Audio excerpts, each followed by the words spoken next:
We'll be making Autumn Blend today. This is a stovetop potpourri that carries all the elements of fall. Stovetop potpourris are super great for being able to gift to other people. They're really cute in the little jar and they're so easy to use. The ingredients I'll be using today are dried apples. These were just cut 1/4 of an inch thick and then dehydrated. Whole cloves, cinnamon sticks, anise stars, and pine or fir tips. These ones are Douglas fir. Now you want those to be dried out, but you have to be a little bit careful as they dry because the needles come off them a lot easier at that point. You'll also need a wide mouth pint-sized canning jar. The first thing I like to do is look and decide what I want to use for my little tag bit. And so I'm going to set aside this apple because I like the way it shows the little star in the middle. Sometimes they don't show as much, or they'll even have entire holes in them, and I just think this is a lot cuter. So this is the one I'm going to set aside to tie on the front. I'll also pick a small cinnamon stick and one of the anise stars. So I'm going to pick the one that I like the best, and so that'll be it. So I'll set those off to the side. I'm actually going to start by putting in 2 large cinnamon sticks because I can use those to help hold up my apples so that they don't just land all in a pile. And then I'll take the apples that I like the least, that just have the little dots in them, and I'll put those right up against the cinnamon stick on either side, kind of sandwiching them in.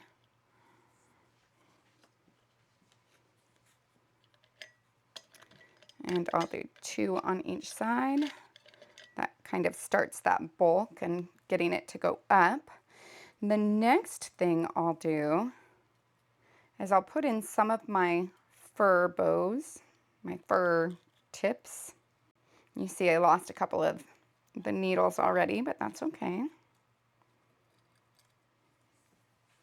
On top of that, I want to do just a small little handful here, or pinch, I suppose, a large pinch of the whole cloves.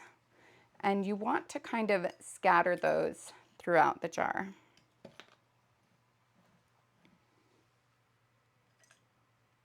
So you can see that they're kind of in different points of the jar here. Then I'll add another apple.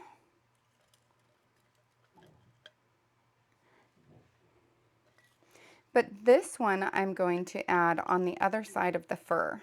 And I'll put that one on the outside as well. And then I'll slide this little fir bit in on the side here, and this one in on the side of the other one. Now, with the anise stars, I recommend only using a couple because they smell good. I like them. It's like a black licorice kind of smell, but I find that I like them more in moderation. So I'm only going to add 2 of them. And so I'll drop one down where I can see it a little lower, and then one a little higher, and then I'll have that third one there that I'll use. And then I'll add just a little more of the cloves. If you can get them to catch on the fir, that's great. And then I'll put the lid on. So the next step is to cut some twine. This one is, probably about 18 inches long.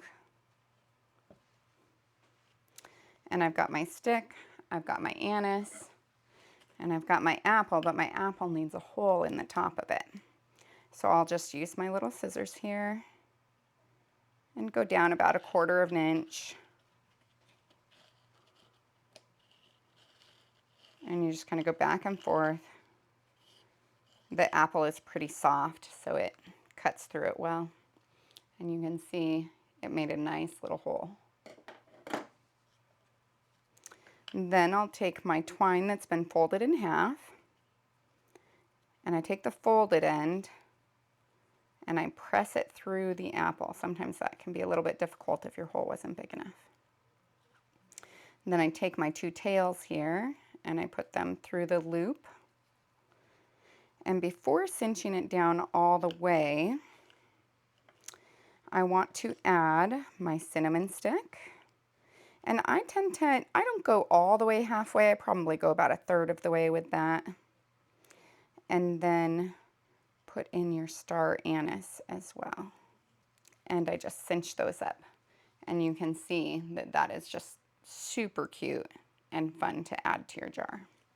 So normally I wouldn't turn my jar on its side because it has all these fun things in here and I don't want to risk disturbing them. But so that I can show you how to do it, just go ahead and wrap it around. I wrap it around the lid portion, but then I'll scoot it down after I'm done tying it. It's just easiest to tie it here. And you just do a knot. So I've found I don't like it to necessarily stay right up there. You can, but I don't know, I feel like it kind of comes out a little from the jar. So I tend to just tuck this portion of it underneath the lip of the ring so that it lays right against the jar. And then that's still up on the top side. And then you have a really fun little gift to give to any one of your friends, your neighbors, family. And I just love how the star anise matches the little star in the middle of the apple. And that is how you make autumn blend. And then all you'll do is you'll dump the jar and your little tag portion here into a pan of boiling water. Maintain the water level and keep it in a simmer, and you can continue to get scent out of this for anywhere from 5 to 6 days.